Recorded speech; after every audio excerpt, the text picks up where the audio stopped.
Olá pessoal, saudações a todos, eu sou o professor Eduardo Vieira e hoje eu vou falar para vocês aqui sobre a epidemia do vírus chinês. O objetivo desse vídeo então é informar um pouco melhor, explicar alguns processos dessa epidemia e também explicar com bastante detalhe uma coisa que está sendo muito pouco discutida na mídia, que é a aplicação do tratamento com a hidroxicloroquina. Então vamos começar pelo conceito de epidemia, pessoal. O que é epidemia? Epidemia acontece quando você tem um vírus que tem uma transmissão que se dá, na média, para mais de uma pessoa. Então, por exemplo, você tem um vírus que se transmite, na média, para 2 pessoas. Cada paciente contaminado gera contaminação de outras 2 pessoas. Então, um paciente vai gerar contaminação de 2, que depois vai gerar contaminação de 4, depois de 8, depois de 16, fazendo assim uma curva de crescimento exponencial. E é exatamente aí que está o problema maior do vírus chinês, ou do coronavírus, ou do Covid-19. Ele se transmite de forma muito eficiente mesmo. Ele é muito rápido na sua disseminação, apesar de apresentar uma taxa de letalidade bastante baixa. Quando é que uma epidemia acaba? Como é que se interrompe uma epidemia? Isso é importante a gente entender. Basicamente, uma epidemia termina quando você tem a contaminação ou a imunização de um percentual entre 50% e 70% da população afetada. Então, quando a gente tem a vacina para um determinado vírus, a gente aplica previamente essa vacina na população, imuniza uma boa parte da população e assim a gente diminui o tamanho do surto. É o que acontece todos os anos com a gripe. Sempre tem uma campanha de vacinação, a gente vacina todo mundo. No caso da gripe, a taxa média de proteção é de 45% da população. Então, algumas pessoas pegam, isso rapidamente cresce, chega num nível que a própria imunização da população bloqueia o desenvolvimento dessa epidemia. Imagina o seguinte exemplo. Imagina uma pessoa contaminada entrando num vagão lotado de metrô, no início do processo epidêmico. Só tem ele descontaminado. Então ele dá um espirro.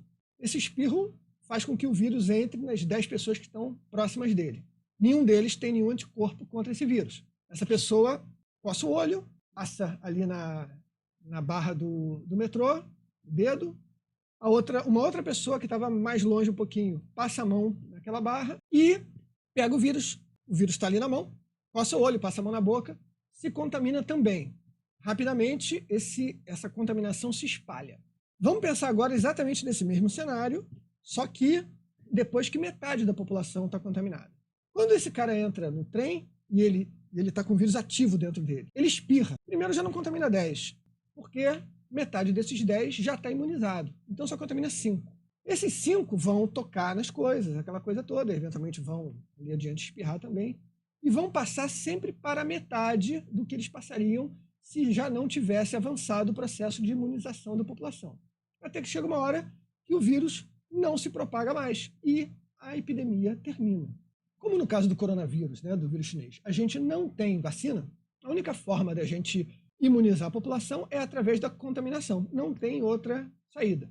E é por isso que uma quarentena total não resolve, porque se você não permite que a população se imunize, você só está atrasando o problema. A gente teria o surto aqui, ou a gente vai fazer uma quarentena de 1 mês, então a gente vai começar o surto daqui a 1 mês. Não tem muita escapatória. O inteligente a se fazer, naturalmente, é garantir que essa imunização aconteça aos poucos, para a gente não ter uma sobrecarga do sistema de saúde. E aí, justamente, a boa notícia que entra com o tratamento da hidroxicloroquina, porque uma das características do uso da hidroxicloroquina é justamente a redução drástica, menos de 50%, do tempo médio de permanência dos casos graves em UTI. Isso desafoga o sistema de saúde. Eu queria dar mais um exemplo aqui sobre a questão dos anticorpos e o seu relacionamento com o vírus. Imagina que você está num jogo de futebol americano. Sabe aquele jogo de futebol americano que tem aqueles zagueiros enormes assim? Tem um carinha lá com aquela bola esquisita, meio oval. E aí saem os corredores, os zagueiros tentam bloquear os corredores e o cara joga a bola e se o corredor pegar, ele faz o ponto. Então, é um paralelo interessante para a gente entender a ação do vírus e do anticorpo, que está presente no nosso organismo. O anticorpo é o zagueirão, ele é muito maior do que o vírus. Na briga no mano a mano entre o vírus e o anticorpo sempre destrói o vírus. Só que quando você tem uma infecção grande, o que acontece? Você tem 10 corredores para um zagueiro. Então, evidentemente, o zagueiro, que é o anticorpo, vai atacar o corredor e vai trucidar ele. Só que outros 9 vão passar e vão fazer o seu trabalho nocivo aí depois, adiante. E quando eles passam, o que eles fazem? Eles entram numa célula. Aqui a gente pode imaginar que o vírus ele tem a chave da porta da célula. Então ele usa essa chave, destranca a porta, abre a porta e entra. Uma vez que ele entra, ele pega os recursos dessa célula e se replica, por exemplo, gerando 10 cópias. Então ele gera 10 cópias e ele deixa a célula morta ou bastante debilitada. Bom, quando você aplica a hidroxicloroquina, o que você faz é colocar uma tranca extra na porta dessa célula. Então, quando o vírus vem, fugindo lá do zagueirão, né, que está trucidando aquele pobre vírus que foi pego por ele, ele vai entrar na célula e ele consegue, então, destrancar a porta. Só que quando ele vai abrir a porta não abre, porque tem uma tranca extra que foi aplicada por esse novo remédio. Ele fica ali batendo na porta, o zagueirão vem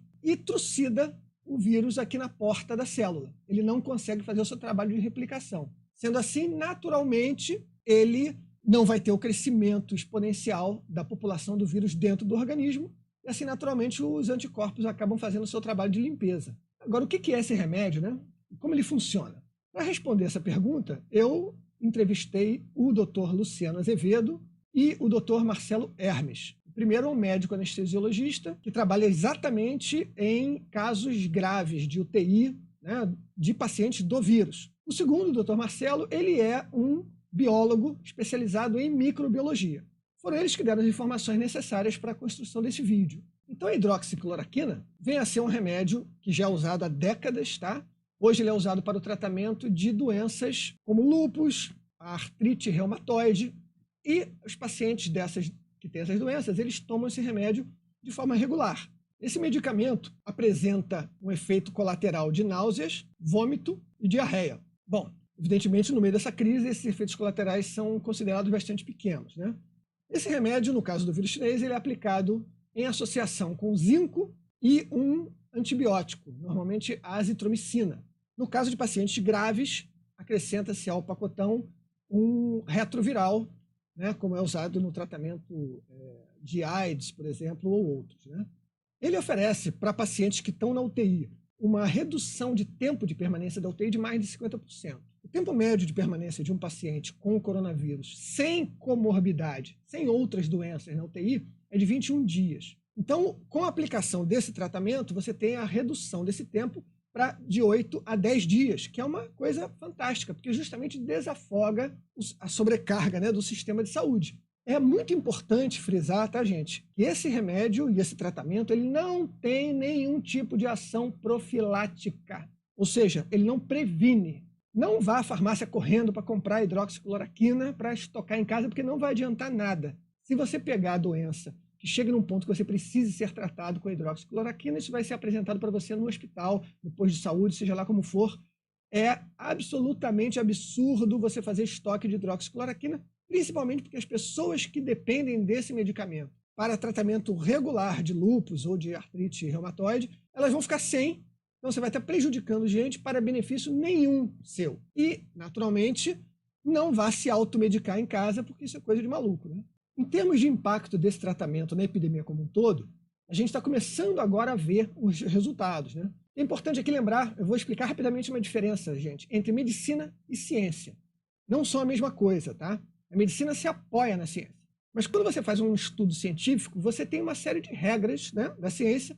Você administra um medicamento, você administra placebo para um grupo de pacientes, você separa os grupos, você tem um comitê de ética que gerencia aquele processo todo, você faz essa mesma experiência em outros lugares. Nada disso está sendo feito agora, porque a gente está no meio de uma guerra. Então, no meio de uma guerra, está lá caindo bomba, o soldado não vai parar, vai botar a cabeça para fora da trincheira, vai começar a marcar, aquela bomba ali acertou 3, essa outra bomba aqui acertou 2. Isso é ridículo, o cara está dando tiro. Então, o que está sendo feito é a observação de resultados práticos, porque os médicos, esses heróis que estão lá trabalhando para salvar vidas o tempo todo, eles estão fazendo uso de tudo que eles podem para ajudar os seus pacientes. Então, está se descobrindo que esse medicamento ele tem tido resultados muito relevantes, muito eficazes, que eu apresentei já aqui para vocês. Então, entre isso acontecer e todos os hospitais, isso virar um protocolo de saúde nacional, tem uma distância de tempo, né? E tem muitos médicos que, por prudência, naturalmente, não é nada que a gente possa criticar, que estão relutantes, né, em aplicar esse tipo de tratamento para pacientes mais graves, com medo das responsabilidades legais e tudo mais. Isso vai ser vencido, né, essa barreira vai ser vencida com a ciência, isso vai ultrapassar, vai se disseminar, e a gente vai ver um resultado maior, né, que vai ser a queda da mortalidade do vírus. Agora eu vou tratar rapidamente, gente, sobre outro aspecto dessa epidemia, que são os números que têm sido apresentados. Recentemente circulou na internet um vídeo de um biólogo sugerindo, né, a possibilidade de 2 milhões de mortes aqui no Brasil por conta desse vírus. Esse tipo de barbaridade alarmista é que eu vou apresentar para vocês aqui com números, né, números sólidos que vão permitir que vocês tenham uma noção mais real do problema. Não é nada que a gente deva desprezar de jeito nenhum, é um caso sério. Mas uma declaração de que há possibilidade de 2 milhões de mortes no Brasil é uma irresponsabilidade. O primeiro passo para entender esse processo é o seguinte: esse vírus, muitas vezes, desconhecido isso, tá? A quantidade de vezes, mas muitas vezes esse vírus é assintomático, ou seja, ele não apresenta nenhum sintoma. Então, todas as curvas que você vê que tem uma relação de mortalidade com o número de casos ou um crescimento do número de casos, isso tudo é limitado por várias razões que não tem nada a ver com o vírus. Tem a ver com a quantidade de testes que aquele país tem naquele momento, tem a ver com os protocolos de aplicação desses testes. E esses dados estão sendo distribuídos por aí justamente para fomentar o pânico, porque existe, lamentavelmente, um grande interesse político por trás dessa crise em todos os países. Então eu vou passar aqui rapidamente para vocês, numa tabelinha, né? Vocês estão vendo aí, alguns dados. Na Itália, por exemplo, a gente está no dia 25 de março, com 7.503 mortes. Isso representa 0,012% da população italiana. O segundo país com mais mortes, fora a China, porque a China não tem dados confiáveis, é a Espanha, que tem 3.434 mortes no dia 25. Isso dá 0,0073%. No caso do Brasil, nós estamos no início do processo epidêmico, com 47 mortes. Isso dá, em relação à nossa população, 0,00022%. Esses números permitem que a gente perceba de forma mais verdadeira o tamanho da encrenca. Um outro aspecto que vale a pena a gente comentar aqui é a atuação desse vírus, né, em relação às faixas etárias. Isso é absolutamente fundamental, inclusive para a gente planejar o combate à epidemia, né? Todo mundo está pensando nisso, né? A turma dos departamentos de saúde, né?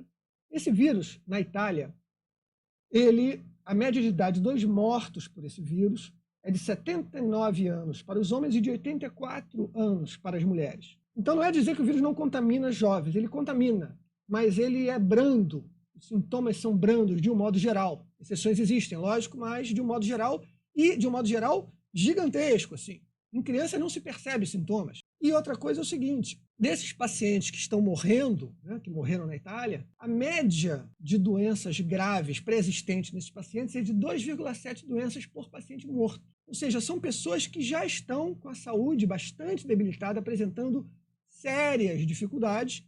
Isso, evidentemente, não quer dizer que a vida dos idosos seja de menor valor, de forma nenhuma. Isso é um dado científico, real, que justamente nos permite focar os nossos cuidados e a nossa proteção aos idosos. E o que a gente quer é minimizar a quantidade de mortes, seja agora na epidemia, ou seja numa gravíssima crise econômica que possa acometer o mundo. Para então que se possa raciocinar de forma coerente e racional, gente, é primeiro necessário, fundamental, a gente eliminar completamente o raciocínio, aquele pensamento romântico, tá certo? Eu já ouvi isso. Gente dizendo, eu não aceito nenhuma morte. Qual é a morte aceitável? Tem um vídeo até circulando aí. Quantas mortes são aceitáveis? Nenhuma morte é aceitável. Oh, meu Deus do céu. Ora, deixa de ser ridículo, deixa de ser infantil. A natureza não está nem aí no seu videozinho. A natureza mata mesmo. Então vão morrer milhares de pessoas. Já estão morrendo e vão continuar morrendo até que essa epidemia seja debelada. Seja homem, encare o problema. Deixe, ou se não tiver capacidade de encarar o problema, para de falar bobagem,